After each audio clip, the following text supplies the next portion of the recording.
everyone and welcome back to Being Bethany. Now before we get into today's video, please hit that subscribe button, join the community of small steppers and make sure you don't miss out on any videos. I post weekly every Wednesday at 4 p.m. Now what are we talking about today? Well, today I wanted to talk about how to really enjoy being alone. Now for some people that can sound quite scary. I know for me, I've really struggled with being alone and loneliness all through my teenage years and coming into uni. It's something I'm still working on now, and what with lockdown I feel like lots of people are finding that they're having more time by themselves because we're not allowed to go really socialise or do things that we would normally do, and especially if you're not working as well, that means you've got such a lot of free time and it can be really daunting as to know what to do with it.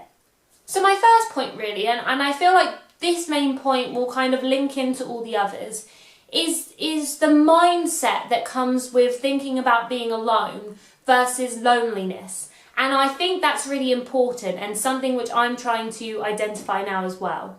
So if we look at what being alone means, now alone, the word alone is actually a physical representation of no one else being present with you.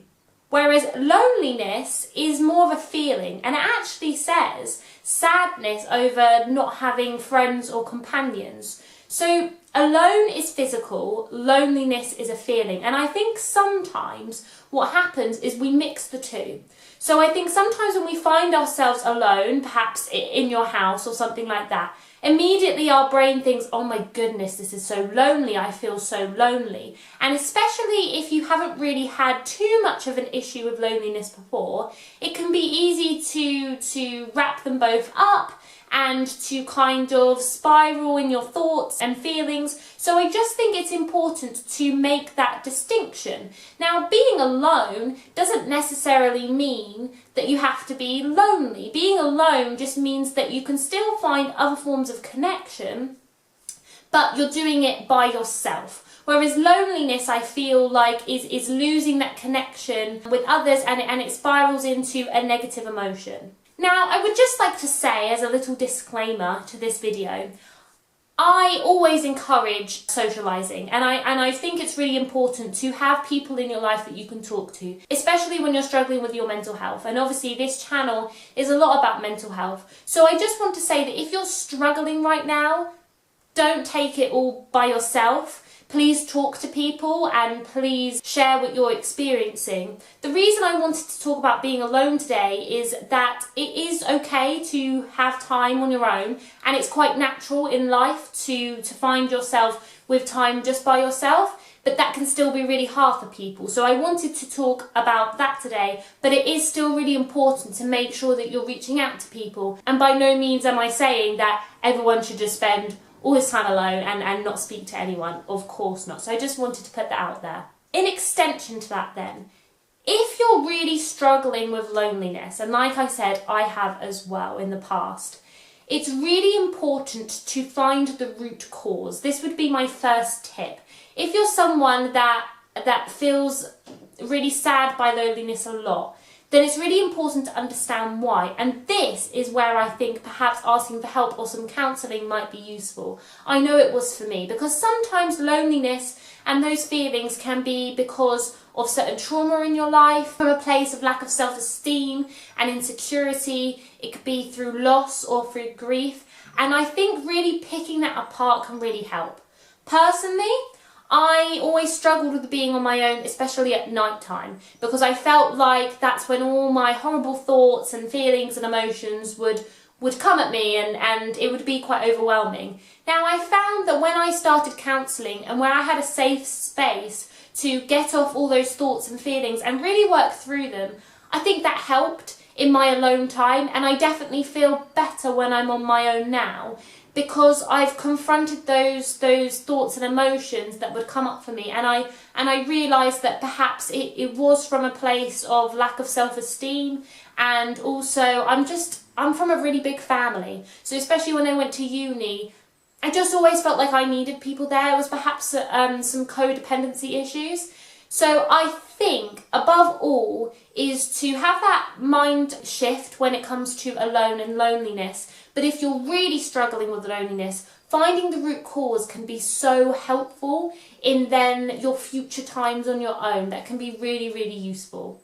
So if you've figured out the root cause of your loneliness and it's something that you're working on or seeking help for, then what can you do when you're on your own? And what is it a perfect time for? What I think is a perfect time to explore new hobbies. Especially in your life, if you're a bit of a people pleaser and you realise that you're doing a lot for other people and there's never really time in the day for you, this is your opportunity. This is your opportunity to find the things that inspire you and to have fun and try new things. Now, it can be hard with the lockdown at the moment because there's only so much you can do, but why not find a new recipe to bake, or listen to new music that you haven't before, read a book or play games. I know that I've been playing these room escape games that I used to play when I was a kid. I've been reconnecting with what I used to do when I was younger online. You could learn a new language or do an online course, or perhaps if you're really into makeup and fashion, why not dress up and do your makeup and take pictures, and through that process of putting on outfits you might discover old things that you'd forgotten in your wardrobe, and you can have a bit of a sort out. This is your time, and I've talked about it before in terms of self-love and self-care. Being alone can be that for you. You can make that into your own special time to do the things that you perhaps haven't had time for, especially if you're not working right now.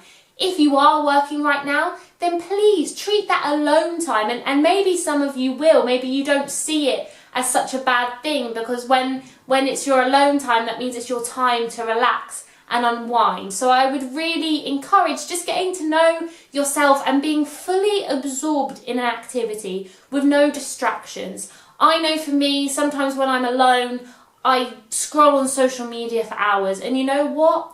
It can be good for the first little bit, but then I feel like it's actually a tool to distract myself again from what I'm thinking and what I'm feeling. So why not, get rid of the phone for an hour and really do something where you're fully absorbed.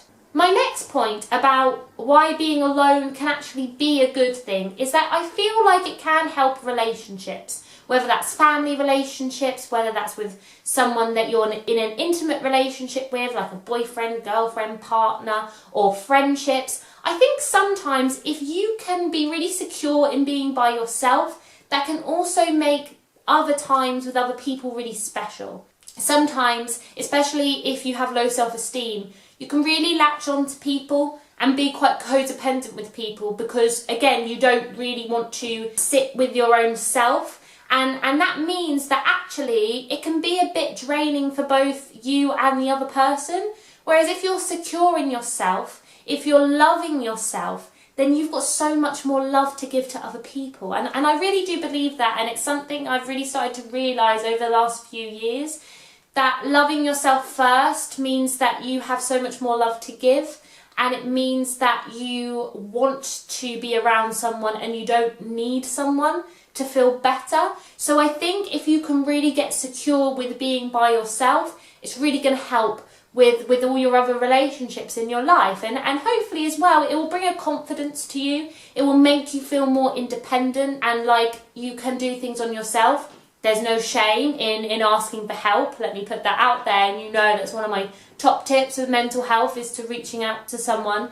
But if you're not struggling and it's more just day-to-day tasks and stuff, that can build within you a self-confidence and an appreciation of yourself, which I'm sure people will notice in you, and I think it will just help reciprocal relationships. Also, it can help relationships because if you have a deep connection with someone, then the thought of being on your own, you know that if you need to, someone else is there, perhaps at the end of the phone. So what I mean is perhaps going into alone time won't feel so scary, because ultimately, if you need someone, you have someone there. That's why it's really important to foster good relationships in your life, because they can be your anchor. So it might just again help with the mindset of, okay, this is my time for myself now, and I am a bit scared by it, but you know what? If it doesn't quite work out, I know I have this person that I can call and we can talk through it together, but I'm going to try first. I'm going to go for it. My next point about why I think being alone can be seen as a good thing is that I think it's a really good time to practice stillness and reflection, which is also another form of self-care and something that's really important. Obviously at the beginning I talked about thinking about root causes of why you're feeling lonely and things like that. But I think if you can practice stillness and reflection in this time, you can learn to sit and deal with uncomfortable emotions. Now sometimes you might need help with that, but other times it's something that you can work through as well. And I think you can do this in different ways. To practice stillness, perhaps by meditating and doing mindfulness practices and really focusing on your breathing. And I know for me, when I go to sleep, it's my hardest time of being on my own. So I've really tried to implement some breathing exercises to calm down and to stop those pesky little thoughts from getting in, because obviously having anxiety, it can be really hard to be on your own because you've got so much negative self-talk going around. So I think if you can practice those stillness exercises, I think they can be really helpful. Also, reflection. Now, I really, really want to, and I feel like I've said it before, I really want to start practicing writing in a journal. I think it's a really good exercise. I feel like it's a safe space for you to really offload.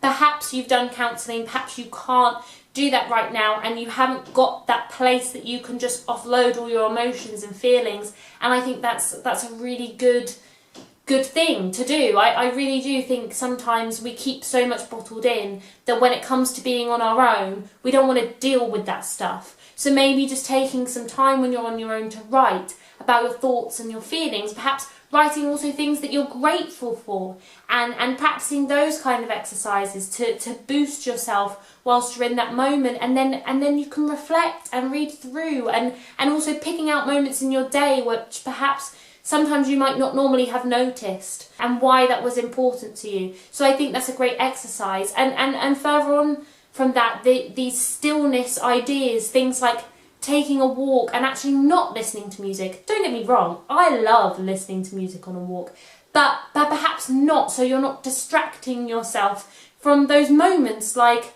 I had a really cool moment in the car the other day where I happened to look out the window and I saw all these birds flying across the sky and a huge heron as well. And I smiled to myself, and my sister was driving me to work and she was like, "What is it?" And I said, I just saw that really cool moment. And it just reminded me of sometimes how we miss those things, and perhaps being on your own, you can start to notice those things again. So I just wanted to say that because being on your own, I think, has so many negative connotations, and some people are quite mean about it, and it doesn't have to be like that. Being on your own isn't all negative. You have got yourself. You've always got yourself to rely on. And I think if you can find those moments for yourself, it just feels quite awesome, I think. And really what life is about is sometimes about the simple things in life. Don't get me wrong, it's also about connection and being around people that you love. But ultimately, you have yourself, and why not love yourself and have those moments for yourself as well. So those were some of my points, but I have one more to make, and that is to remember that this is a process. Like I said before, like I've said a lot during this video, I've struggled a lot with loneliness and being on my own. It's something that if I actually look back on now, making this video is actually quite helpful for me to see how far that I've come. But I still struggle. Actually, this week my sleep has been rubbish, and I feel myself going back down that hole of feeling really lonely at night time. But I know that it will get better, and I know that I've been through this, and it's okay if sometimes you don't like it and you need to reach out to someone and you need to speak to someone.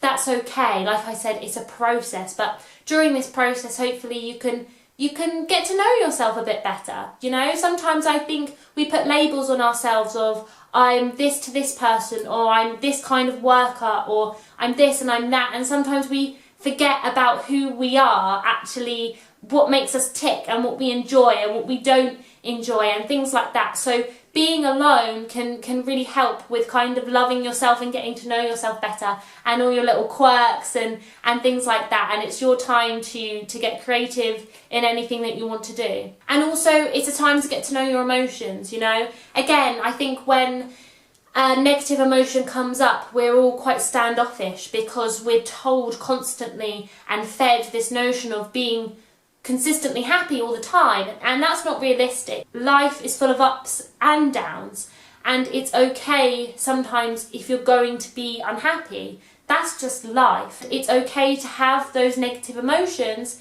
but it's your responsibility to kind of sit with them and understand them and just make sure that you're not always lashing out at people because of them. Of course that's going to happen sometimes, and we all make mistakes and things like that, but if we can grow from them, then I think that's really awesome. But I just wanted to remind you that sometimes you are going to have negative emotions, and that's okay because you're human, and that's what makes you you. And yeah, I think being on your own can be a great time to just get to know those better. So yes, that was my video about how to enjoy really being alone. I think hopefully I've covered what that really means and what that process can be about, and the positive things that happen from that. And like I said, take each day as it comes, you know, and if you need someone, reach out to someone. But if you can enjoy that time on your own as well, then please try new things. And just know though that ultimately people are always here for you as well. And thank you guys as well for watching these videos and helping me get to know myself a bit better as well. I really appreciate it. So I hope everyone has a lovely week, and I'll see you very soon. Bye! Please hit that subscribe button, join the community of small steppers.